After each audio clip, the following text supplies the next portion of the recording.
കോഴിക്കോട് എലത്തൂർ സ്വദേശി വിജിലന്റെ മൃതദേഹം കണ്ടെത്താനായി തിരച്ചിൽ തുടരുമെന്ന് അന്വേഷണ സംഘം.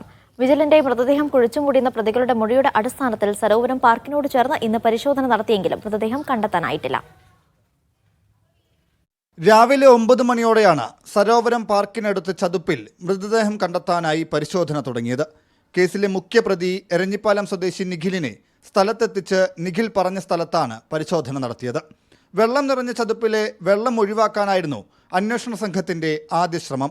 മണ്ണും ചെളിയും മരങ്ങളും അടിഞ്ഞതിനാൽ ആഴത്തിൽ പരിശോധന നടത്താനായി പിന്നീട് മണ്ണ് മാന്തി യന്ത്രമെത്തിച്ചു.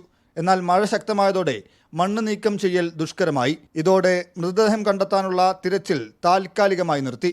മഴയ്ക്ക് ശമനമായാൽ നാളെ രാവിലെ പരിശോധന പുനരാരംഭിക്കും. സ്ഥലത്ത് പോലീസ് കാവൽ ഏർപ്പെടുത്തിയിട്ടുണ്ട്. മൃതദേഹം കുഴിച്ചിട്ട് 8 മാസങ്ങൾക്ക് ശേഷം വിജിലിന്റെ ഏതാനും വസ്തുക്കളെടുത്ത് കടലിൽ ഒഴുക്കിയതായും പ്രതികൾ പോലീസിന് മൊഴി നൽകിയിട്ടുണ്ട്. കഴിഞ്ഞ ദിവസം കല്ലായി റെയിൽവേ സ്റ്റേഷന് സമീപത്തെ തെളിവെടുപ്പിനിടെ പ്രതികൾ ഉപേക്ഷിച്ച വിജിലിന്റെ ബൈക്ക് പോലീസ് കണ്ടെത്തിയിരുന്നു. 2019 മാർച്ചിലാണ് വെസ്റ്റ് ഹിൽ ചുങ്കം സ്വദേശി വിജിലിനെ കാണാതായത്. കേസിലെ പുനരന്വേഷണത്തിനിടെ ലഹരി ഉപയോഗത്തിനിടെ വിജിൽ മരിച്ചുവെന്നും ഒപ്പമുണ്ടായിരുന്ന സുഹൃത്തുക്കളായ 3 പേർ ചേർന്ന് മൃതദേഹം കുഴിച്ചിട്ടുവെന്നും എലത്തൂർ പോലീസ് കണ്ടെത്തി.